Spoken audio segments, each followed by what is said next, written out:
Shine transcendental, shuts on the soul, the stretch mental. Extraordinary, the door is extraordinary. Till they say astronomical and non-phenomenal. The non-abominable, findable, and the abominable. Punching in the stomach. Up on his dominoes, domino. He in pizza, and I want no domino. He wants some home cooked meals, girl on the dominoes. Girl call me daddy, daddy call me baby, baby, what's up? Give me a kiss. Bye bye. See the ha ha, the blah, the baby just everything I gotta do. I gotta savor this. Gotta savor this time.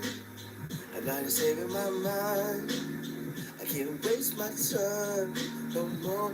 Can't waste my time. I gotta savor my mind.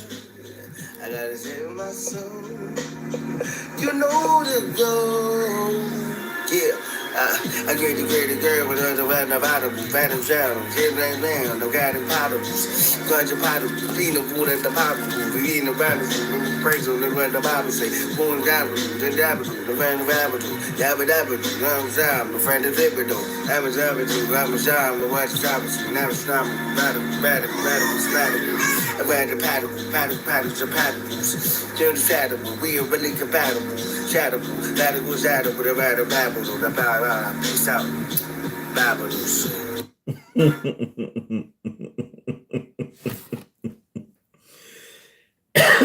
Y'all, peace. Get in here real quick, man. It's gonna be real quick. It's gonna be real quick. I promise y'all, this is gonna be quick.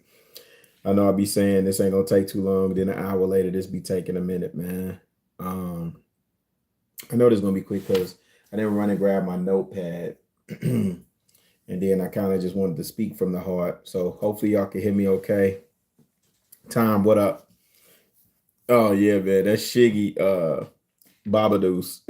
That joint is hilarious. Where he's mocking the 90s MC. And heard a couple people make a couple of warranted, well placed observations around, what my generation complained about for the mumble rappers.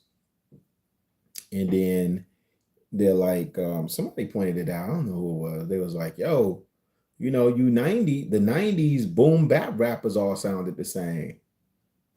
Can't front. I can't front. Time, I appreciate you, G. Hey, I don't know what it is, what I'm doing on my channel, but it's like the trolls come in, or people from different countries are coming in, which is cool. I don't mind. Peace to y'all. Peace to Brazil. I am a huge fan. I wish I had learned this discipline when I was younger. I wish I had learned capoeira when I was younger. I wish I had learned capoeira when I was younger.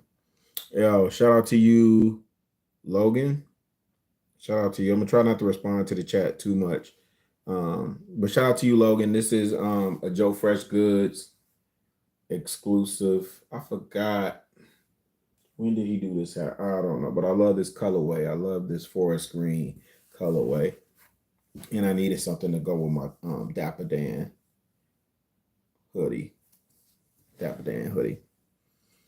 No, absolutely not. Usually I get something, and then by the time you see me wearing it, it's a done dollar. It's a done dollar. Yeah, Dapper Dan had an exclusive collection with Gap. There's one hoodie that he had that it was the first go around with the houndstooth that I missed out on, that I'm still salty about. That joint went so quick. That houndstooth joint, but I made sure I probably got 5 or 6 pieces from the rest of the collection, and I made sure I got socks and everything else. I made sure I didn't miss anything else.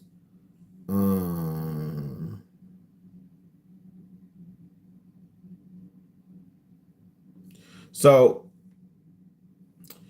tonight, today has been a day of reflection for me, right? And man, I swear, like, all the trolls are coming. So y'all can get on there. It's cool. It hopefully it counts for some sort of engagement. And I'm not really tripping anyway because yeah, the title of this goes right in line with the trolls. So I want the trolls in here. Grow up already, right? So again, most of y'all that know me on YouTube know me from being in a particular space where there are a lot of relationship conversations happening. And I'm actually pivoting. I've been trying to pivot away from that and move my conversation in a more pointed direction. And I just wasn't sure, right? I just wasn't sure exactly how I wanted that to go. But I think I done found it. So let me see. That's fitting. I always want that art kind of in the background, right? That's fitting. So today, something that I have been trying to work on for a good minute. I tried Chat GPT for the first time today, and it was a game changer because I was telling it, "Hey, Chat GPT, I got an idea that I've been working on, that I've been wanting to flesh out. You know, could you help me with XYZ?" And man, it just started spitting out so much stuff, man. That was so dope. One of the main things it pointed me to was the intersection where hip hop meets maturity. I've been trying to figure something out with that, and it helped me along the way. So then that got me thinking about other things because today after work, I was excited that I was going to this art exhibit, and y'all know me, I love, love, love art, right? Like I love art. Um Mainly because the stuff that I collect, like there's a connection to it and it tells a story, and I like supporting artists, but it tells a story that's unique to our time. If you're paying attention, right? And so this artist, Kevin Williams, was he just featured in Atlanta, and what are you saying? Are you a fan of Harmony? No. His art maybe up there. Who was that? Harmony.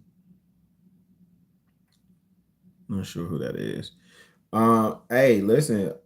Shout out to all the emojis and all. I feel like a lot of trolls are coming through, but if that's the case, it's gonna help. Help with this title. So just make sure you're hitting the like or the dislike. Okay, I'll take a look at it.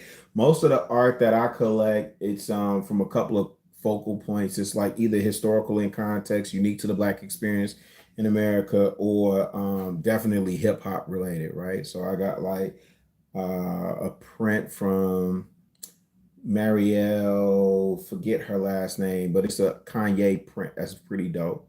I got a Kanye piece, a Chance piece. I got two from Demi Illustrations. There's one Mookie, and then there's one Radio Raheem piece. So what's going on, lady? Let these 125th Street back in the day in the 80s with Dapper Dan use this one fire. Was a sad day in Harlem. Yo, so shout out to Dapper Dan though, because man, he has that 8 Lier in Harlem now that's essentially funded by Gucci. So he got that partnership with Gucci that's pretty dope. Lady, I don't want you in here working. So this title is gonna fit perfect with the trolls that are coming through.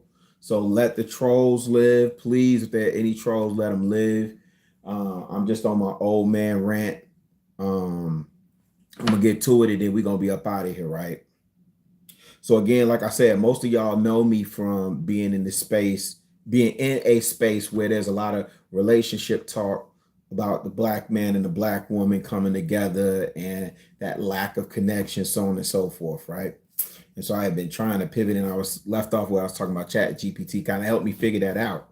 And then I got super excited because I went to this art exhibit from Kevin Williams.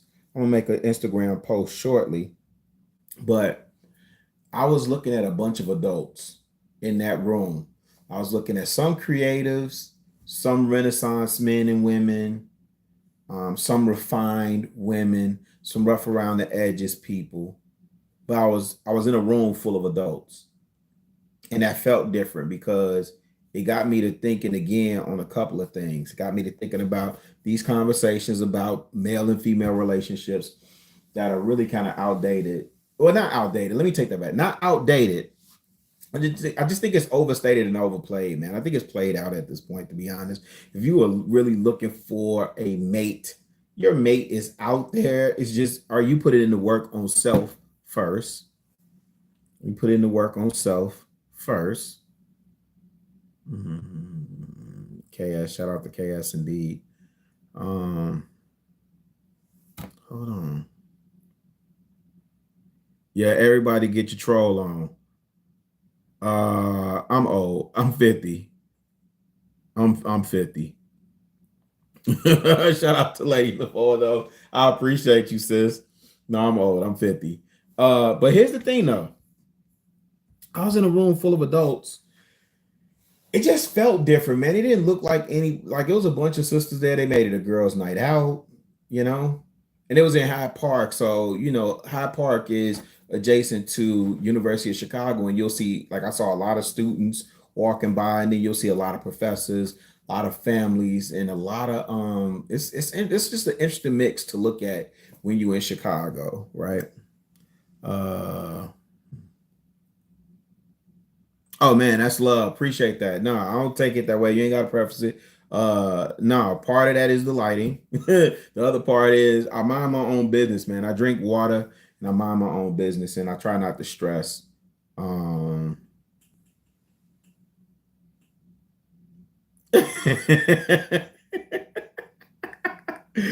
Yo, let me get up. I wish I could swipe right so I don't have to look at these comments. I just don't know how to do it yet.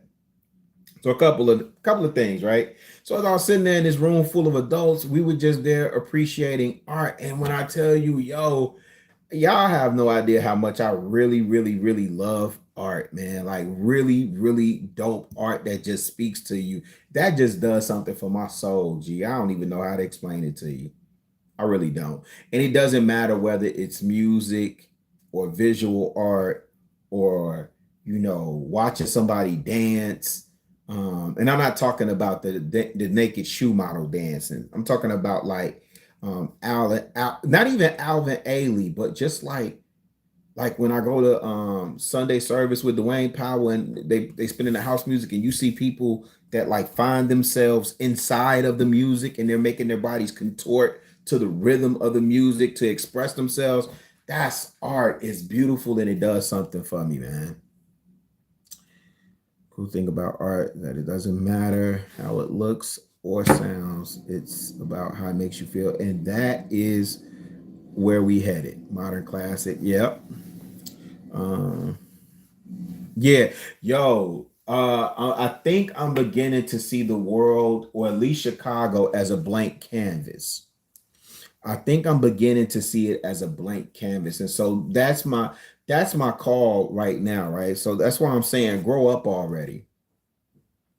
Right? We 40, some of y'all are 30, some of y'all are 40, some of us are 50, 60s, and we're on this app and we're talking about things that we find entertaining. Now, the sad thing is, again, the space that I'm in, people and like their real lives are enveloped or displayed on this app, and some egregious things be happening, some beautiful things be happening. People get married, have kids, they find they soulmate that they want to do life with and be in covenant with. Hold on, who said something egregious? I don't know how I feel about praise dancing. I'm not opposed to it. Oh, it's hiding. Well, I don't think that's a bad thing. I'm gonna let that ride. Then I'm gonna tell you right now. Yeah, YouTube. Yeah, YouTube. I don't know. YouTube is funny about, like, you got to type like WYPIPO because it's gonna flag it. I'm not flagging your messages or whatever you typing in there, but YouTube is gonna flag it. So we're only, and I get it. Sometimes I participate in the effery too.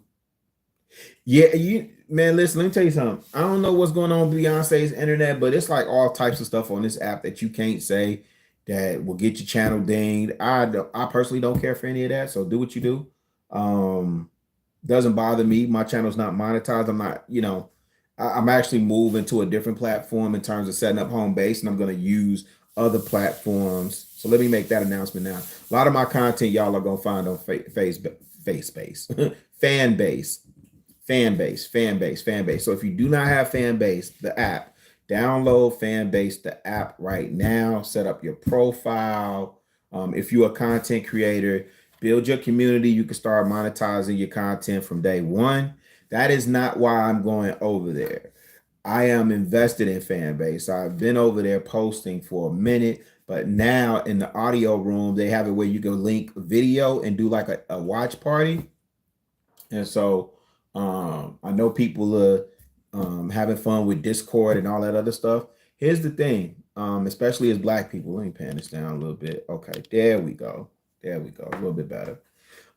As Black people, we take all of our sauce, all of our juice, all of the things that make us us, and we give them freely to other platforms. Um, think about Twitter. Think about Black Twitter in particular, right?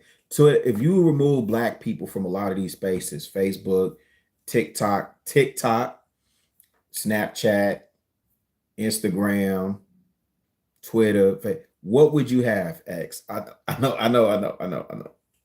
Oh, you saying K? My bad. Yeah, fan base is for, well, yeah.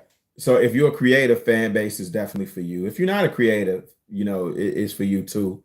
Um, if you're thinking just as a Black person, how often our talents, we freely give our talents away. And one of the things about us that, we got to do better at is we see everybody else sees the value in us but us, right? What I mean by that, every time me and my wife go somewhere, whether it be an estate sale or an art show, um, I always look and see who's around. And when I look at, like, I look in the spaces sometimes and there's people that don't look like us.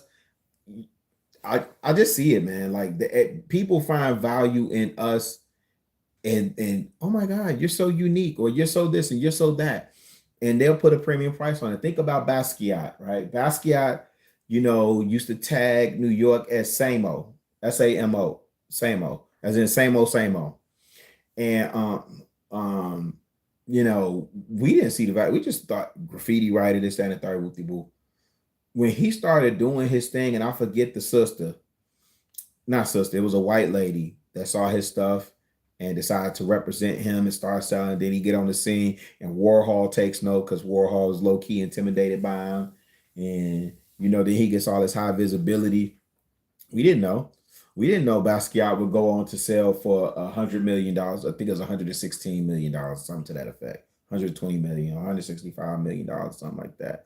Is the most is the what is it? I don't know how to phrase it, like the biggest price or the most expensive Basquiat painting that has ever sold, blah blah blah blah, right? Um, everybody sees the value in us but us. So we take our sauce everywhere. And we know where the unseasoned chicken is, right? And then people go and find where the seasoning is. Think about hip hop. Hip hop is still, regardless of how the sales look, regardless of the reset in the market right now in the music business or whatever, hip hop is still the number one cultural export for America. Everybody wants to be a part of the culture. Bump what what's his name? Tommy Richmond, that came out and said, I'm not hip hop, the $1 Million Baby dude, right? Yeah, bump what he's saying. Everybody wants to be a part of this culture. What's that T-shirt? They say, like, they want all of our rhythm and none of our blues. We so easily give this stuff away. So I would just rather take my talents to fan base and set up base camp for everything that I'm about to do. Everything that I'm about to do coming up, man. It's about to be a stone cold groove. I promise you that, man. I promise you that. Graffiti. made me take up art. Say word. So for me, I watched Star Wars, Wild Style, Beat Street. At first it was Beat Street, then I went back and watched everything else. Um, I have a deep appreciation just for how dope we are as a people. And I look at like not Futura, Stash, Stash, Hayes, Lee Keonis, Pink, those early graffiti writers. I look at them, they do some dope stuff. There's some people here, these cats now, they doing really dope work, man, with graffiti. But I look now to like art that tells a narrative. Like it's just gotta connect with me, man. So anyway, check my community tab because I'm gonna do a post there because this exhibit is called Then and Now and it's by Kevin Williams and it is just super, super dope, man. It just made me think about like it's just time for us to grow up, man. We over here having these conversations and they lead to nothing. There are deeper things. Hold on, let me see if I can find this. I heard this, what was it called? Oh man, it was a Nikki Giovanni piece. Hold on. Nikki Giovanni, and it was read by, hold on, let me see if I can find this piece, okay? Let me see. I took two things that I love, dancing and dance. Let me see if this is it. This piece sounded so cold. I was born in the Congo. I walked to the Fertile Crescent and built the Sphinx. I designed a pyramid so tough that a star that only glows every 100 years. Nah, that's not it. I was listening to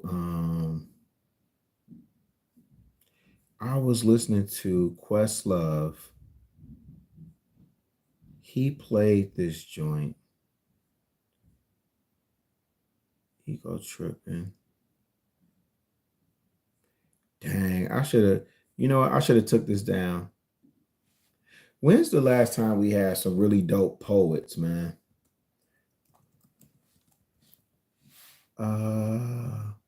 No. What was her name? Man. Let me see if I could find. Y'all stay with me for a minute, man. Hassan, what up, man? Hey, man, listen. It's time for us to grow up, man.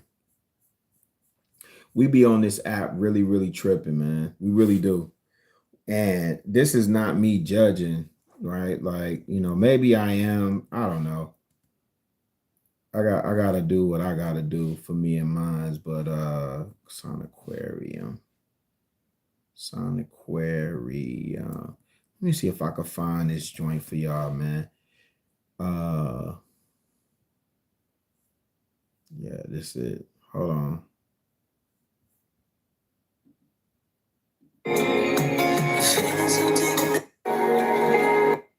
It's not ever new. Gets on me about for drummers to.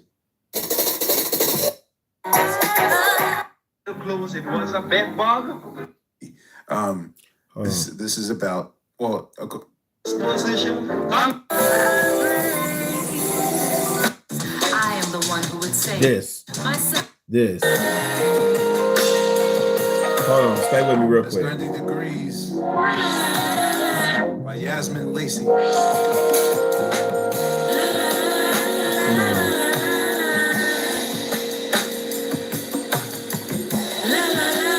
My son Noah built New Ark and I stood there for tea. The tears from my birth pains.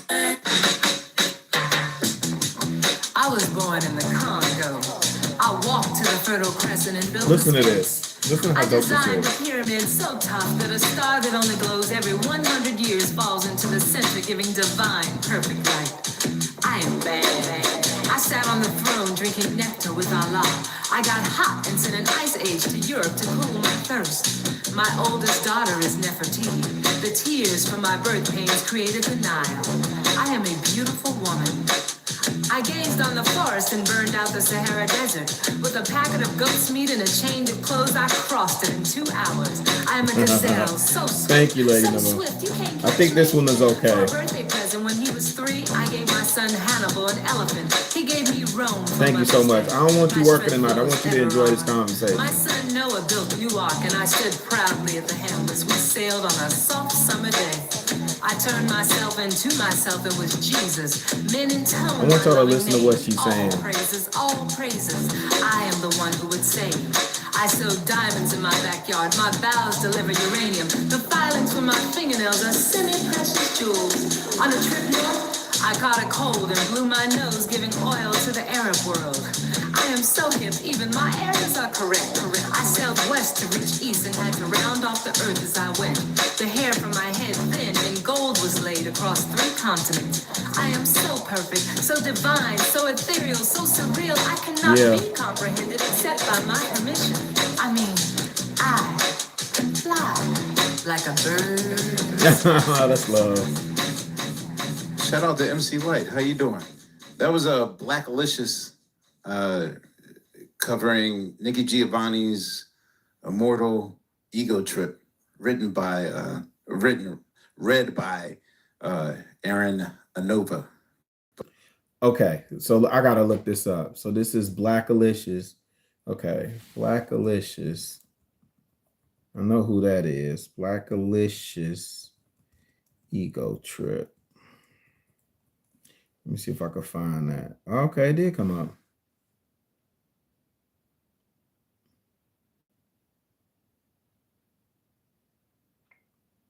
Hold on. Let me see if this is it. I was born in the Congo. I walked to the Fertile Crescent and Oh man, yeah. Oh, thank you. Thank you. God doggone Questlove. And I did a watch party on that Sign Aquarium joint over on Fanbase the other day, and this is what I was saying. So Questlove during the pandemic, he was DJing at this like remote location in upstate New York. And what was dope is that he was playing these records and filtering and doing what he does, but he was telling these very, very unique, nuanced stories that we just don't get anymore. So anyway, this whole concept about grow up already. We have the world at our fingertips. I was using again Chat GPT to flesh out a business idea that I have that I want to do. Maybe not a business idea as much as it is about platforming for community, right? For people my age and for people of my ilk, right? That hip hop audience that's still, is dope, fresh, fly. You dig? Shout out to Joe Fresh Goods, right? Like, and as always, I'm black, all black, everything head to toe, right? So this is Dapper Dan, Joe Fresh Goods. These shades are actually Ricky Smiley. This is a few Woodman, right? These beads, wrist game, that's a few Woodman. And then you see my joint with the crown there, right? You can see that. Can you? Okay. Boom, boom, boom, right? This piece my wife bought me. It's an infinity bracelet, right? This has us and then our names on there. So I won't show y'all that, right? Our names are on this. This watch is from a few Woodman. I just, check. Hold on. We're gonna play games about, all black everything around this camp. This is from a few Woodmen, you dig? So I know people like to get on here, they like to stunt with their rollies, and talk about how they went to the Rolex store and blah blah blah blah blah, and that's cool. I promise you, I think that is cool once you've made it to a certain level, right? However, for me, it's about making that dollar circulate, man. Did I engrave this one? Did I engrave this one? I think I did. I'm almost positive this one I engraved. I did. Oh yeah. I think this was the one I gave myself for Father's Day. And on the back it says man, husband, father. Man, husband, father. I'll have to build this out another time. But man, husband, father, prophet, priest, king. There's a message there. Man, husband, father, prophet, priest, king. Grow up already. Grow up already. Black man, grow up already. Okay. Okay, so Dapper Dan. I can't even show y'all, but I got the Dapper Dan Gap pants on as well. My socks are from my cousin who does agriculture, and then I showed y'all my sorbet, Johan's liqueur joints made in Portugal. I showed y'all that on the last live feed, the all white joints that I've been fiending to get. So now I got those. Okay, so that's the rundown on that. I am a big believer in, where is it at? Group economics. Big believer in group economics. So black man, grow up already. We got a ton of stuff to get to, and we stay on this app whining about stuff that's out of our control. I agree with you that the behavior of some, in particular, our women, needs to be addressed. Some of it's out of pocket. Some of it is egregious. I agree with you 1000%. However, you can only control what you can control. So after you spill your guts and air your grievance, keep it moving. We 4 years into this thing, still talking about women. Keep it moving. Grow up already. Okay. I think we've done and said all that we could say at this point, right? I think we done with the kneeling, as Sean Carter would say at this point, right? Which means we need to move on. What's the next phase? What's the next plan? Are you forming a political action committee? Are you supporting the groups who are already boots on the ground in terms of male advocacy and father's right advocacy? What are you doing? What are you doing? Okay. So I get it. You got your resources up. You out here working out. You eating good. You smelling good. You looking good. You doing all the things you need to do for you. Okay, cool. What's next? Because staying online, complaining about women is not it, G. Staying online, participating in degeneracy that brings down the family, the community, and your neighborhood is not it, G. Running around talking about the communitized dead, that is not it, G. Run around talking about how you want to slang penis 7 ways to Sunday to every female that'll give you her box. That's not it, G. Grow up already. Read a book. Run around talking about stepfathers are chumps. That's not it, G. Ideally, I agree with you. We would not want to raise somebody else's seed.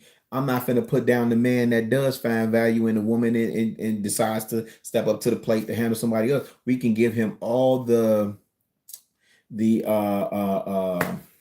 what's the word I'm looking for? Like, we can give him all the markers on the course that lets him know, like, hey, be careful here. Hey, we can give him all the warnings, right? And we can advise on that. After that, fam, keep it moving. All these, like, we look at this thing all wrong. Be honest with you, talking about these women like this, right? Because all these dating shows, this Kendra G stuff, this balloon pop show shows you that people either want to be together and not necessarily the contestants on those shows. Like, people want to be together. So some people are looking at those shows thinking like, hey, that could be me. Maybe if they find their person, I can find my person. Right? Peace, Don. What up? Peace, Don. What up? Yo, fam. Me and my wife, when we was going to this art show, we were talking about, F50. You know what we were talking about on our way over there? We were talking about estate planning in the sense of, she knows how I want to be buried. I wasn't quite clear on how she wanted to be buried. I knew something, but I didn't know the details. And so we made it a point that we got to talk to an estate planner, and we got to plan to write our wills out. What are we talking about at 30 plus, 50 plus? I'm gonna play something for y'all. We got to do better, man. Like, black men, listen, sisters, God bless y'all, love y'all, man. But black men, we got to do better. And when I say do better, that doesn't mean that I'm not saying we not already doing the work. I'm not saying we already not elevating and being the best version of ourselves, but we know, just like grandma used to tell you, man, you got to work twice as hard. You got to work twice as hard. Talking about leaving your black woman behind is not it. Talking about leaving these kids behind is not it. If you keep it a being, these kids, most of these kids you didn't want to begin with. So we need to start dealing with that. We need to start dealing with the fact that you was out here slanging pins 7 ways to Sunday, and you created these seeds that you did not want. I want y'all to listen to something really quick. All right, we need to take it high. This right here is Grown Man B.I. See Love, what up, boy? I see you getting them views up, G. I see you. Salute to you. We not finna be long. Shout out to C Love, man. Make sure y'all follow my boy Corey, man. Doing God's work over there. TJ. 7 days in a week. Eat a steak, every plate is a feast. Watch your weight, no mistakes in the least. So I should pull these lyrics up on Genius, because if I let this play, you may or may not catch what he's saying. TJ, what up? Shout out to TJ, man. Okay, Lady Navarre, now I need you. Can you please do me a favor? Can you please do me a favor if you still here? Drop Corey's channel and drop TJ's Through the Fire podcast. Those brothers are doing the work of the Lord. And listen, just because I have a critique for brother doesn't mean I'm not acknowledging the greatness that already exists among us, right? Somebody the other day said that when black men get money, they don't do nothing. They don't give back. They don't do nothing. They go out and buy Lamborghinis and mansions and yachts. And so I was like, dang, say what you want about Puff, but didn't he do something with a boys' school in Harlem? Didn't he do like a charter school in Harlem? Don't LeBron have some type of school in Akron? Don't Jalen Rose have a school in Detroit? Don't this is about, didn't Robert F. Smith pay the tuition for all them boys at Morehouse? Isn't Jaylen Brown doing something in Boston? Right?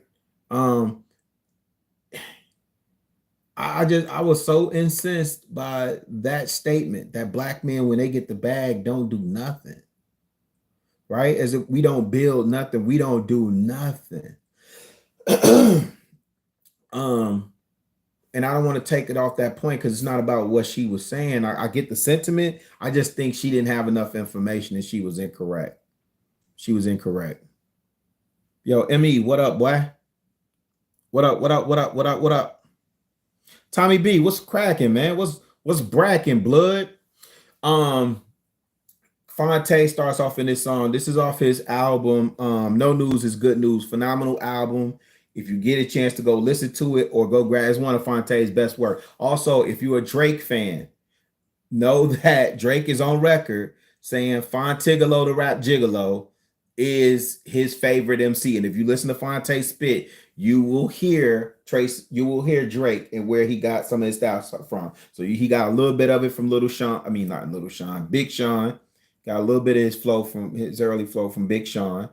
And then he got some of his flow and vocal and all that other stuff from Fontigolo the Rap Gigolo. But anyway, he starts off this song, Expensive Jeans, talking about, how he got to watch his weight, how he can't eat the way he used to, dieting, so on and so forth, blah, blah, blah, blah, blah.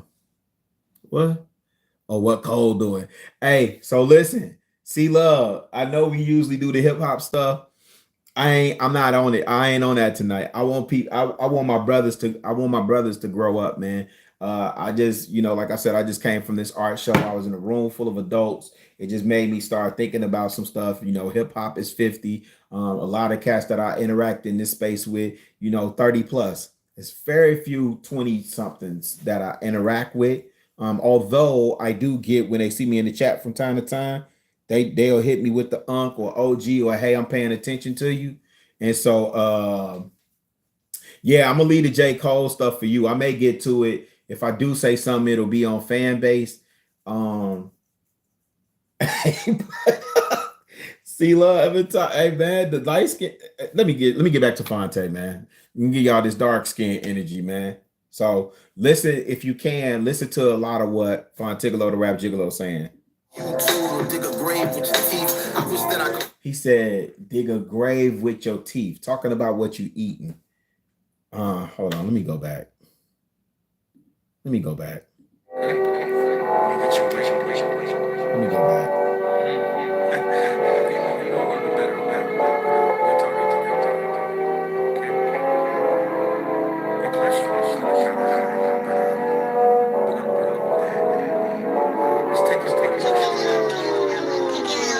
Thank you, lady. 7 days in a week. Okay.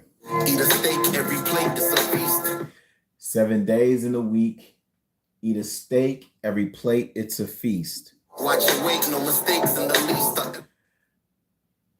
So watch your weight, no mistakes in the least, or else you You too will dig a grave grave with your teeth. I wish that I could fit in these expensive A jeans. waistline that'll rip the seams and A waistline that'll rip the seams. Pharmaceuticals that sit between your heart medicine, cough medicine, blood thinners, and antihistamines. We got an oceanfront view, but the scope is so limited. Cause young niggas be dying of old nigga shit. Wifey's Ain't that something? He said young cats be dying of old cats. That's crazy. Sugar honey iced tea.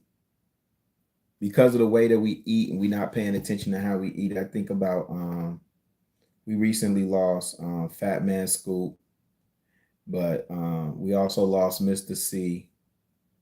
And again, I always refer to the African proverb that says, when an elder dies, a library burns to the ground. But these are young libraries burning to the ground, right? All things considered. Like Fat Man Scoop, G. Yo. Anyway, let's go. in the guest room cause you snore at night. It's like 40 years old, it's 3/4 life. Our biggest fears were shots and all robberies. Now the biggest fears are clocks and oncology. Gotta sleep at to tell you got sleep at. Me all in your sheets with a CPAP. Wish that I could fit in these expensive jeans. I don't like this cut, it's like the Lord got my order wrong. 3 a.m. stress eating, laying down on it. Now your blood sugar is borderline. See, Man, do y'all hear what he's spitting? Now listen, man. Again, grow up already, man. This is grown man BI. These are the conversations that we should be having. Brother, did you go get your colonoscopy? Shout out to Hank. Hank talks about that all the time. Go get your prostate checked. You understand what I'm saying? Like, yo, what's your blood sugar? What's your blood work looking like? Who's your PCP? We ain't talking about dope. Who's your primary care physician? Who has medical power of attorney over you? I know these things are weighty matters, but these are the things that grown men should be having discussions on. The time that we spend on this app being entertained should be minimal. We don't have the time that we think we have, and we spend like 16, 18 hours. And I get it. Shout out to the truckers, because I know the truckers be up overnight. They need something to keep them going on the road. They don't want to hear all that heaviness. I hear you, G. I'm with you, but grow up already, fam. We had that time. That time for all that playing and lollygagging, man, that was in our 20s. 30, you got to be a little bit more serious, fam. That was in our 20s. That was in our teens. We should have been got all that out.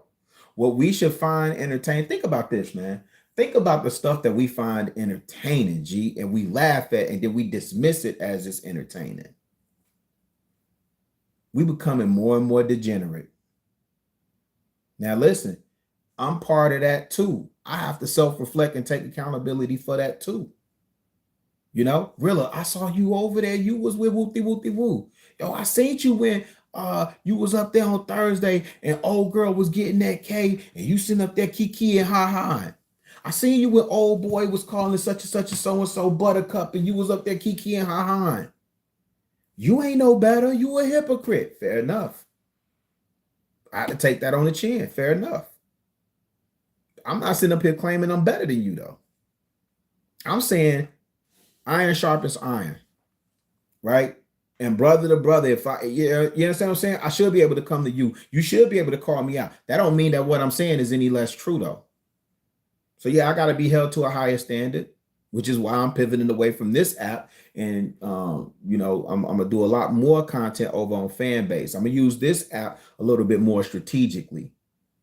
But we got to recalibrate, man. Like, you know, say what you want about Brownsville, but I think when he talks about reassessing what our values are, you know, shout out to Crimson Cure because she talks about that too, our value system. What do we value? What is it built on? Is it built on sand? Let me play a little bit more of this, man, because this joint, it really, really hit. And again, shout out to TJ because I know he has a lot of thought-provoking and weighty conversations. Shout out to the homie Corey Love, because he, if you look at how he interacts with his wife, he's one of the few people in this space, one that's not afraid to put his wife on camera. I don't want to put my lady on camera because I don't want to put my lady on camera. And number two, she's an introvert. She's definitely ain't coming on camera. But I don't want this is me doing this. This ain't me. This ain't my family signing up for this. This is just me signing up for this. So that part of it is what it is. But shout out to Corey, because I think he does shine a real positive light on what family and married life looks like. So hey, and then for my man Tommy's still here. The good brother Tommy. Hey man, Tommy one of them dudes, Bay Area cat, but he one of them dudes that's just gonna keep it a beam. Like, I don't give a who you is. He one of them cats that's gonna keep it a beam. So you always need a brother like him around to shoot you straight. Right, wrong, and indifferent. When you right, he'll ride with you. But when you wrong, he be one of the first ones to pull your coattail. And it ain't finna be sugar-coated either. It ain't finna be in no sweet way that you want to hear it either. Brothers, that's what we need. That's the community we need to be building. A-alikes. We need A-alikes building with one another. You dig what I'm saying? We need A-alikes building with one another, man. And listen, for the brothers that don't want to jump down with the campaign and want to continue with the foolishness, man, let them do that. That's them. Some of y'all are interacting in this space with people that in real life you would never say, you wouldn't even speak to. You wouldn't even speak to. If y'all was at a bar, you wouldn't have a drink with this individual. Now, there are some people that I've met that I could see myself like chopping it up with, kicking good gag with, definitely slapping some bones with, playing dominoes. You know what I'm saying? All that. But man, some people you see in this, you interact with on this app, man. If you met them in person, you wouldn't spit on them if they was on fire. So it's what it is, G. Grow up already.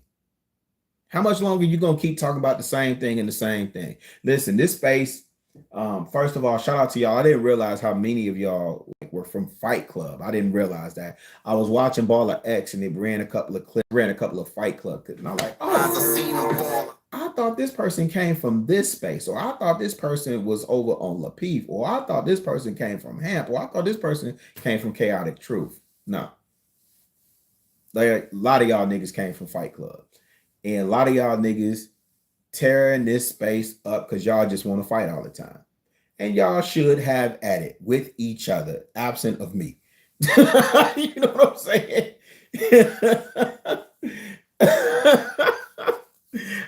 Listen, man, and I could be way off the mark. I could be self-righteous. I could be whatever you want, judgmental, all that. You right, all of that, man.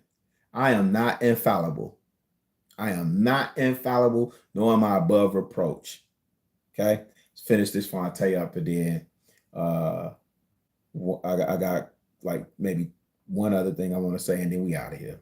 In the dreams of fiends and scenes of war inside my mind, it ain't nothing serene. It's called blackness, the most expensive gene of all. I see. All right. We need to go to family history. Yes, family history. So this is him in the doctor's office, and the doctor's talking to him at the end, and I don't know if y'all can hear him saying, we need to look at your family history. My son, my oldest son, asked me about my father, medical history. I don't have anything for him. All I know is on my mother's side, my grandma had eczema. I have eczema. My aunt has eczema. My mama has eczema. My oldest daughter has eczema. He may have eczema. I don't think he does. He may have had a bout with it. We don't have a history of diabetes. We don't have a history of like heart failure, cancer, thankfully. But I couldn't tell him nothing about my dad's side. Why? I didn't grow up with my daddy, so I don't know. Right? So I know black men, I know a lot of y'all have made tremendous strides in making sure that you're there for your seeds. Shout out to Tigolo. You're there for your seeds in a way that your dad wasn't there for you. So shout out to y'all for that, right?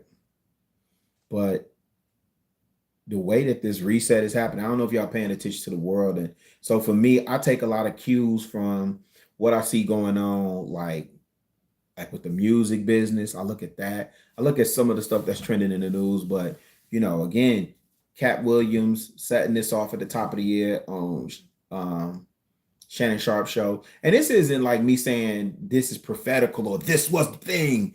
No, I'm pretty sure there were many markers. I think God is benevolent in that way. Like he doesn't just put it in one arena. He knows what I'm paying attention to in the moment. And so he gave me that marker because that's where my attention is. Other people who are paying attention in because you can see certain things aligning, intersecting that normally wouldn't intersect. For instance, I saw Curtis King make a post and everybody's talking about this reset, but most of it's around music, right? Curtis King was talking about there's a reset happening with journalists too. In other words, people are getting fed up with garbage and they craving the real.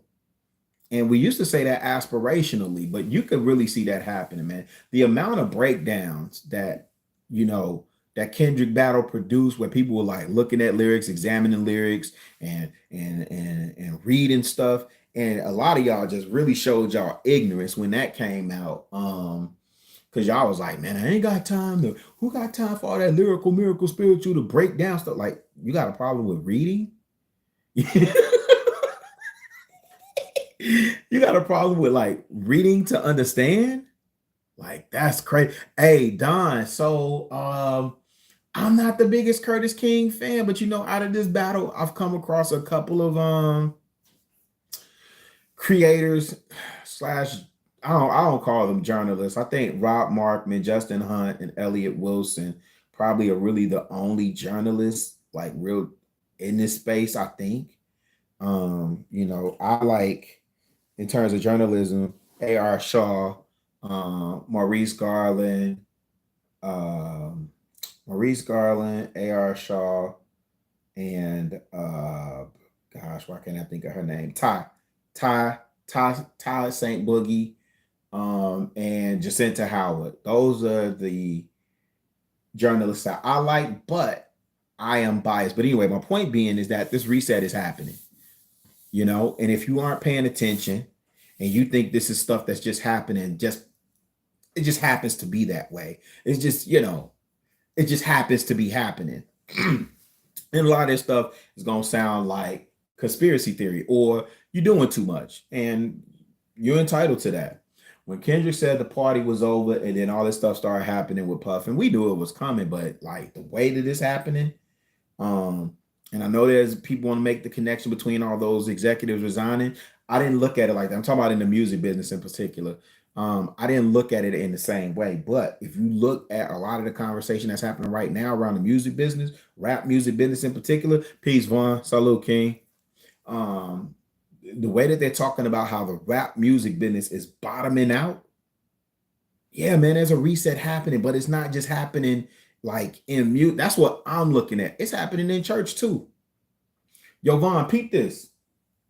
Are you seeing how many people call themselves leaving the church right now?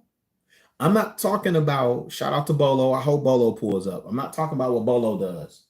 I'm talking about people who do not, let me take a page out of Dr. Umar book.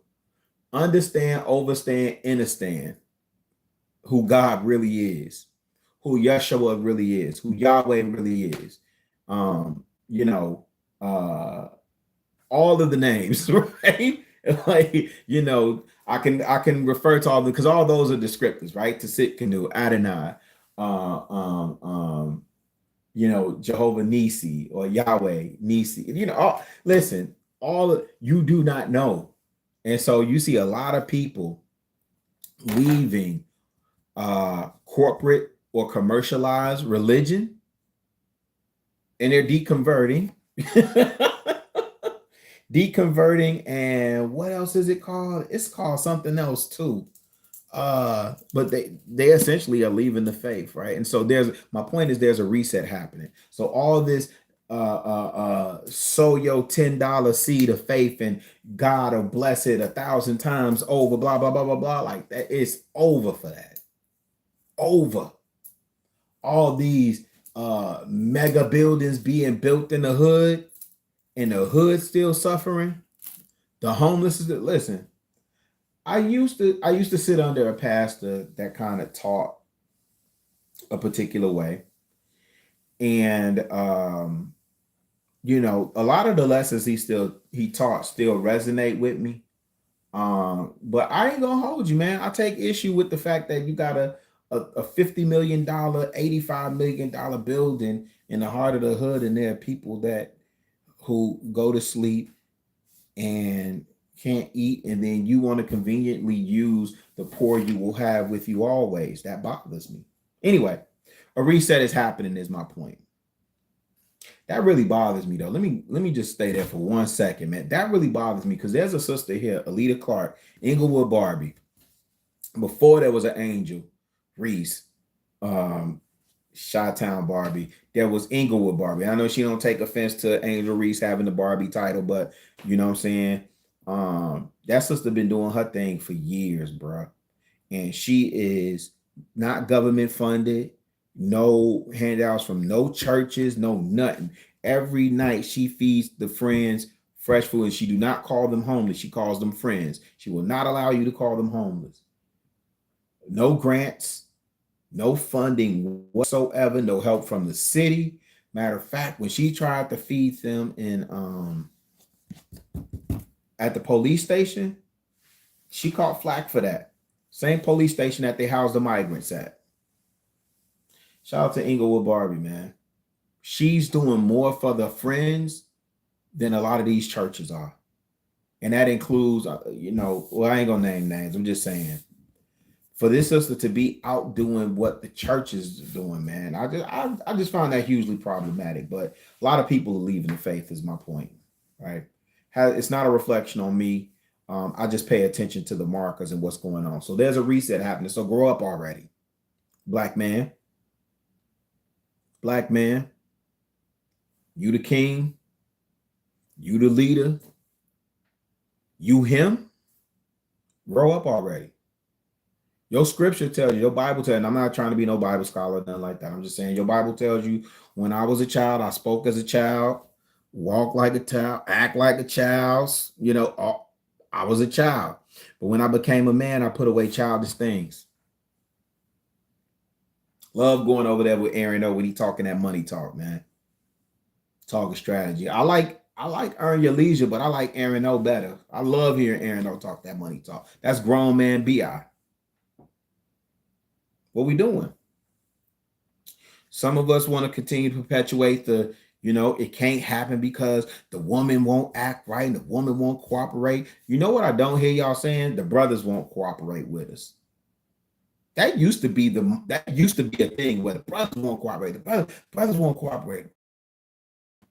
Okay.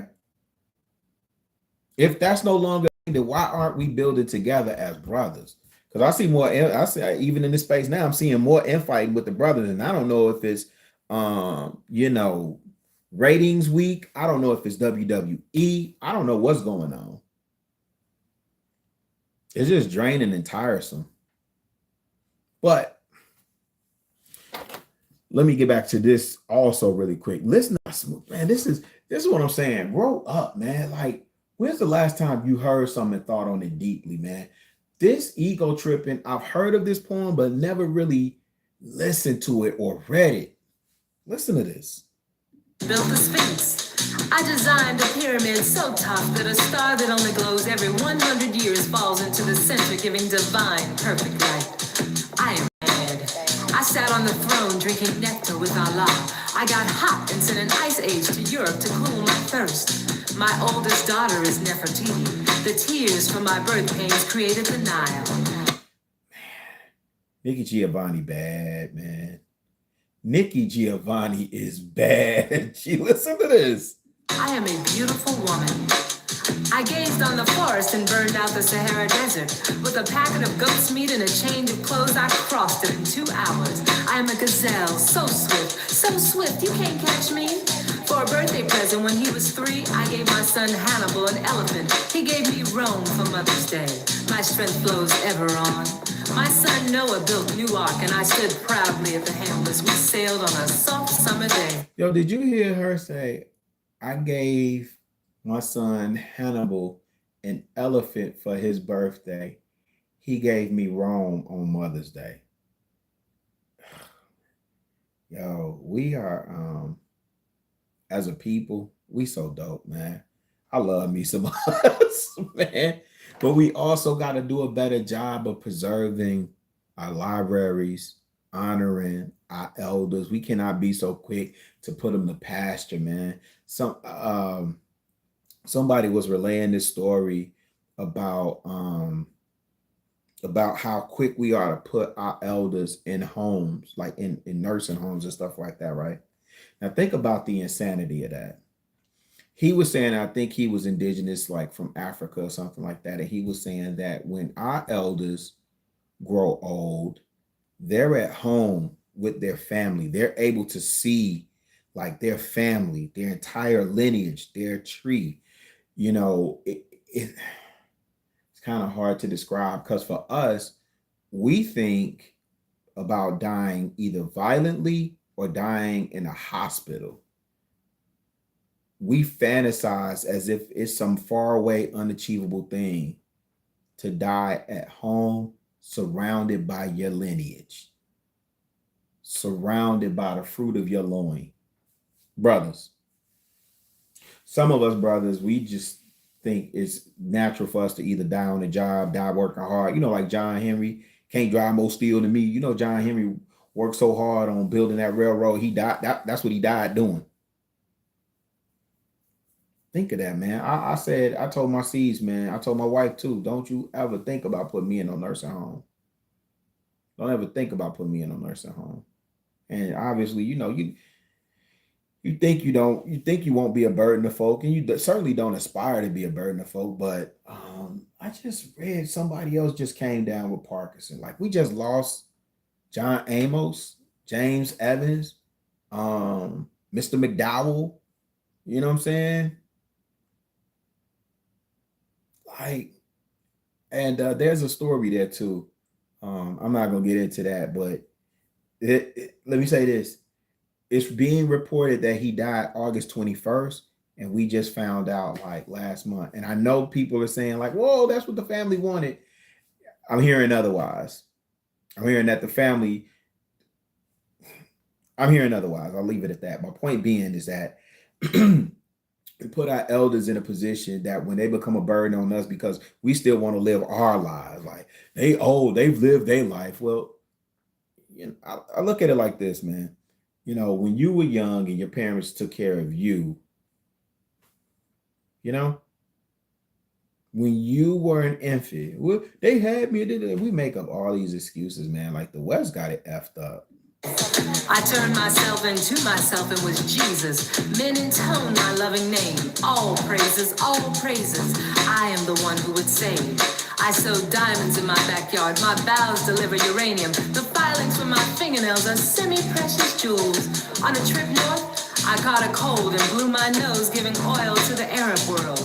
I am so hip, even my errors are correct. I sailed west to reach east and had to round off the earth as I went. Man, I'm gonna have to find this poem, man. She said, I'm so hip, even my errors are correct. I'm gonna leave that alone, man. I want us to do better. You know, I'm not making no grandiose announcement or anything like that. You already the fuck out, so bitch, shut up. My Get your next move. I don't know what that was. Oh, that was crazy. Oh, I know what that was. Sorry. I see so much potential in us. I know the work that y'all know I've been in like heavy thought. It's only been like 2 months since I turned 50. But I've been in some real deep, heavy thought, just reflecting on, how far I've come and then what I want to do on the back end of this 50. And you know, more than ever, I just realized like everybody ain't meant to go, G. Everybody ain't gonna be saved, man. What I think is our war. So I think we have like warriors, hunter gatherers, and intelligentsia. Where I think people are classified in those areas, the one that I never really I forget to include is just the people that just won't make it. I don't like throwing people away because I think the Nation of Islam is a perfect example of how you can rehabilitate the man, right? But I also know that we are in a time where the culture is no longer there because the community is no longer there because the family is no longer there. When you think about a person like Malcolm X came from a two-parent home. I mean, albeit he, suffered trauma, right? Seeing his father murdered and the circumstances surrounding his father being murdered and stuff like that, right? And then the life that he led, right? What was in him was in him. When you think about a Farrakhan, you think about a Khalid Muhammad, and even just for me being at the crib, countless brothers that I knew that were FOI and still ride hard for FOI. You think about OGJ Speed, man. Think about the lessons that he's learned. I think OGJ Speed is 67. I may be wrong, but I believe he's in his 60s. Think about the lessons that he's learned and how even those lessons stick with him to this day, man. So I don't like to think about throwing the entire human away, but I also have to concede that that is very much so a possibility in order for us to get through to the next phase, or at least for me to accomplish my part of my mission. So here's my call to action and here's my ask. For those that haven't ear to hear, grow up already, fam. Put away those childish things. Let's give attention to the weightier matters, right? A brother of a certain age, I knew you was gonna pop up at some point. Blessings to you, good brother. Blessings to you. I'm all for debauchery in portions. We've been consuming a lot of debauchery. We've been overly consuming. So just like how Fonte was talking about an expensive gene, you know what happens? You get bloated and then you get blinded, right? And you think like, oh, I got this. I'm okay. I'm not that bad, or I can contain it. It's like the person that drinks, right? I never talked about this, but I'll share a little bit of this with y'all, right? So y'all know I haven't drank since March of last year. I'm not really keeping tabs on it. It's not like a really big thing in terms of like, I was just this raging alcoholic and all this other stuff. It was a personal decision for me to stop drinking. Like I just woke up one morning, boom, boom, boom. Right. But here's the thing. The times where I did overindulge, like there were times where I would overindulge. My wife would call me out on it. And then after a while, she just was like, you know what, you figure that out. Because I ain't got time to be telling a grown man, like, hey, babe, you overdoing it. Or, hey, you got to work tomorrow. Like, relax. Sitting up there trying to kick it with the big boys and that. But here's the thing. You always are like, I got this. One more ain't going to hurt. Y'all tweaking. Da, da, da, da, da, da. It's like one more 10, 15 more minutes of these people yelling and screaming and cussing each other out ain't going to hurt. Right? It's just entertainment. I'm just watching this at work. Like, I could separate from the two and this, that, and third. Think about the mental stress. Like, we don't even think about the things that we put ourselves and our bodies and our minds through, let alone our spirits. We have no consideration for our spiritual well-being. When you see people stepping away from this space and they say for their own mental good and frame of mind they had to do it, That's real. For some reason, you just think you special, that it won't happen to you until it happens to you. Until it happens to you. And I could listen, I could be wrong on all of it, right? I'm willing to concede that I could be wrong on all of it. But anyway, you're going to see a lot more content from me just around this intersection where hip hop and maturity meets. You're going to see a lot more content around that, a lot more conversations about expensive jeans, a lot more conversations about reflecting on some of my heroes, Gordon Parks, Miles Davis, reflecting on Ego Trip, James Baldwin. You know what's the most interesting thought and the thing that I noticed about James Baldwin? James Baldwin was a gay black man.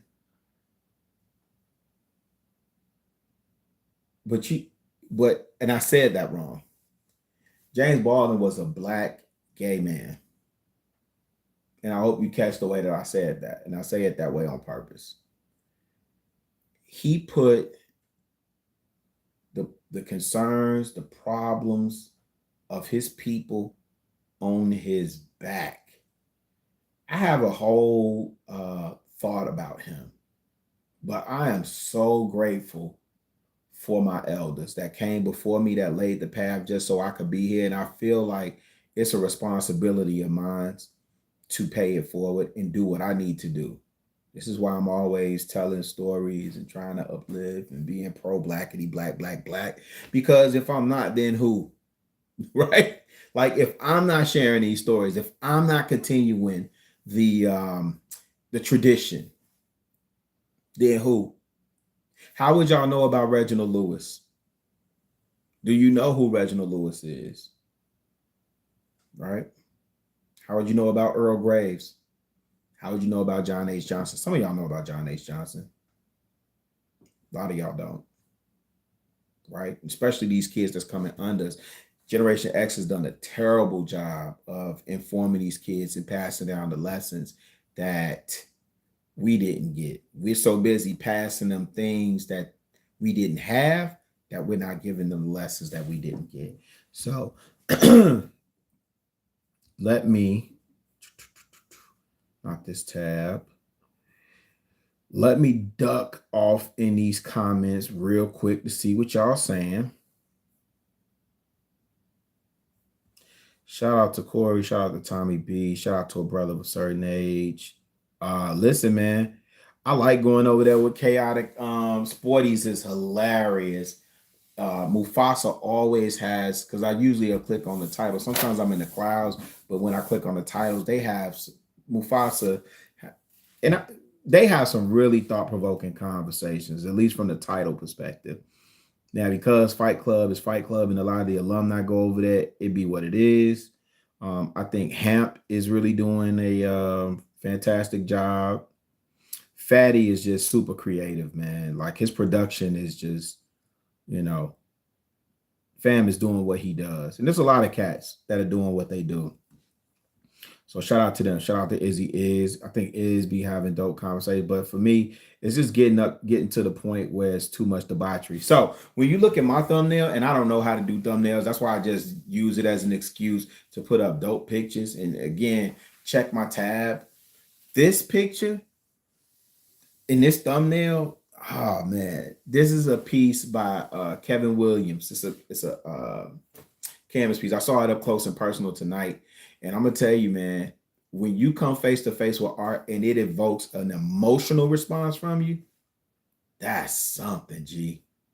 That's something. This piece did that because this is Gordon Parks looking at one of his pivotal works. It's called Segregation in America, something like that, I think is what the book is from. The photo is from that book or from that collection of photos. Gordon Parks was the first black photographer for Life magazine. And Life back in the day used to be a big deal, the magazine. And he used to chronicle all types of stories, fam, on the Black experience in America. and he was his camera work was just so he captured some iconic photos, man, just insane with it. And so there's a piece with a mother and child in Alabama outside of a store in front of this neon colored sign that says colored entrance. And so the thumbnail is him looking at that photo through like a monocle, or I don't know what it would be called. That's not a monocle. I don't know what that would be called, because a monocle is just like, one eyeglass or something, but it's, I don't know, whatever it is. I should have asked the dude, like, what is that piece called? But man, that joint is just so hard, man. Let me jump in these comments, see what y'all talking about off in here, man. Man, let me jump in these comments. We jump in these comments, see what y'all talking about off in here real quick. Respond to some of y'all, then we can get up out of here. Yeah, me, I spoke to you. Tommy B responding to Corey. Corey talking about, so what J. Cole doing, man? Man, have fun with that, Corey Love, man. I don't know that I have anything important to say. Peace to Lady Navarre.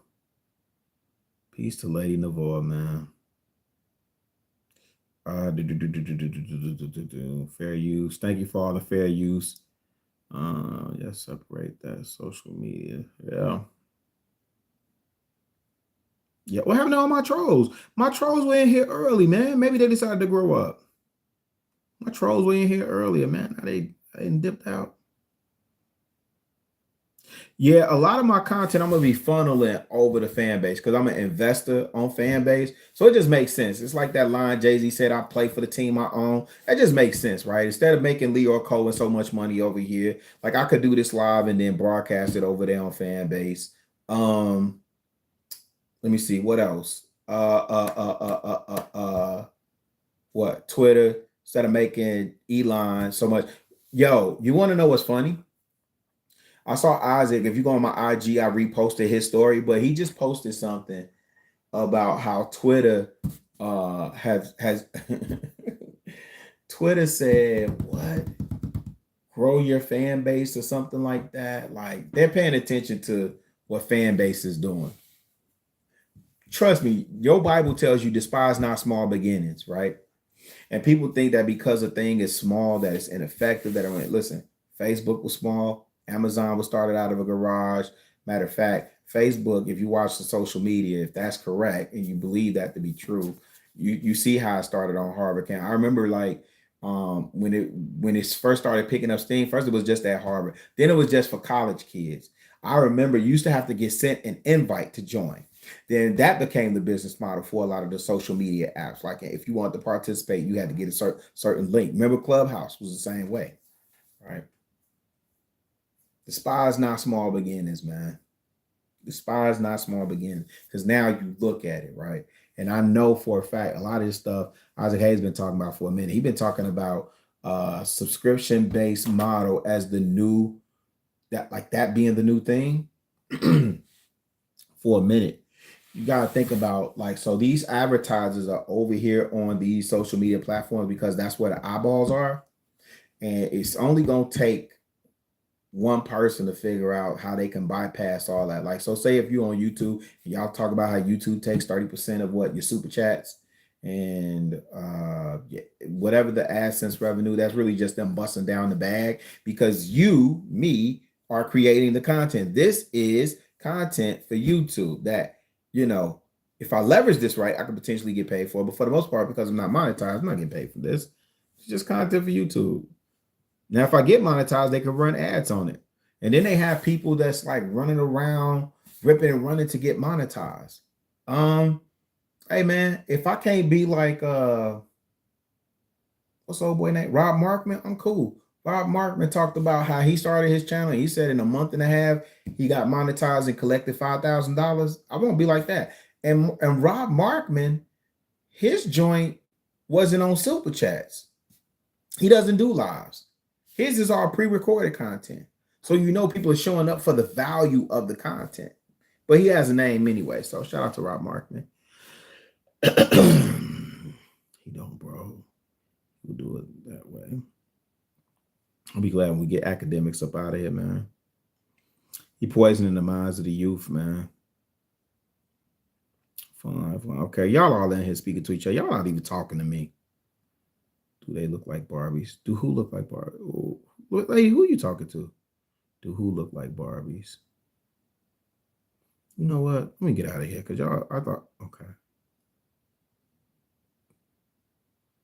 Let me see what else y'all saying. Shout out to Hassan. Okay. Yeah, brother of a certain age. Appreciate you being here, man. It was taking too long to recover. Hey, man. Man, for those of y'all that love to sip, I'm not judging. I'm not saying I will never sip again.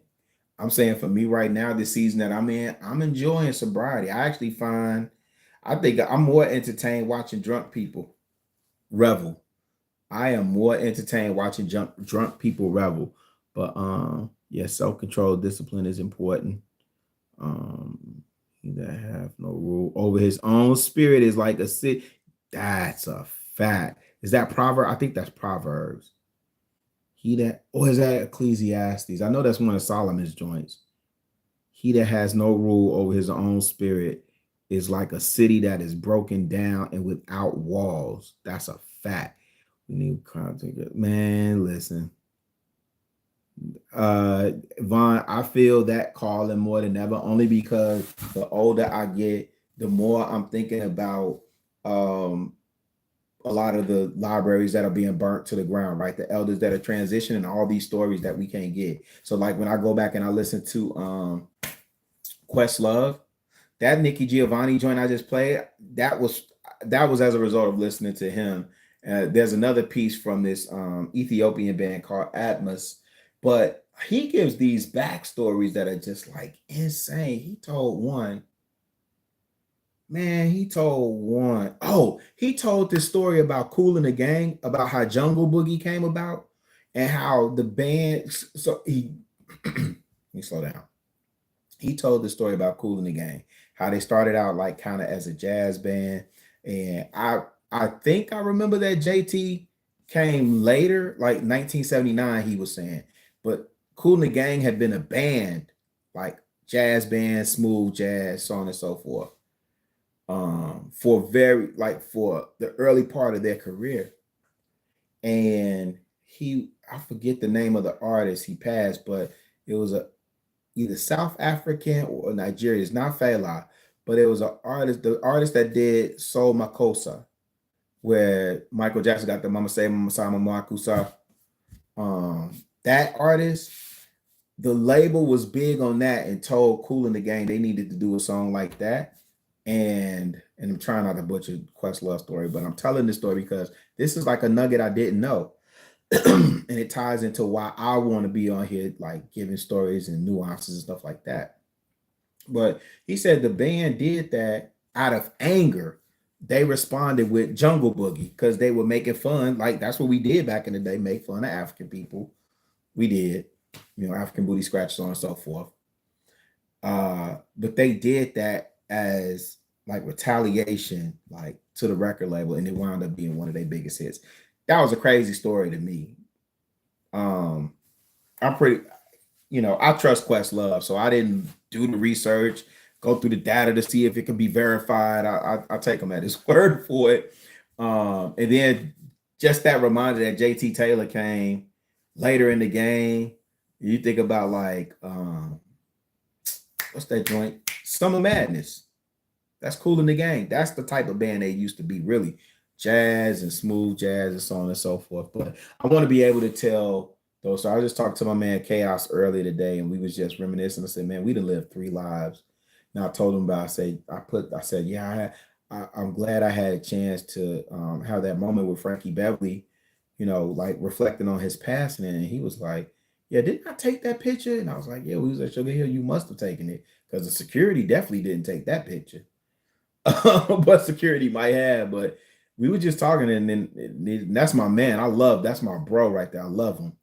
And we was just talking about how, like, man, we done lived 3 lives. Now, I have some stories, but if Chaos get to telling his stories, I got some stories. I got a piece over there from Sneaker Friends with Greg Street. What is that from 2011? Man, anyway, I'll do a whole thing on Sneaker Friends one day.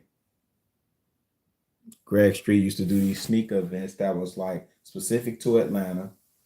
Um, it was like a miniature version of Sneaker Pimps.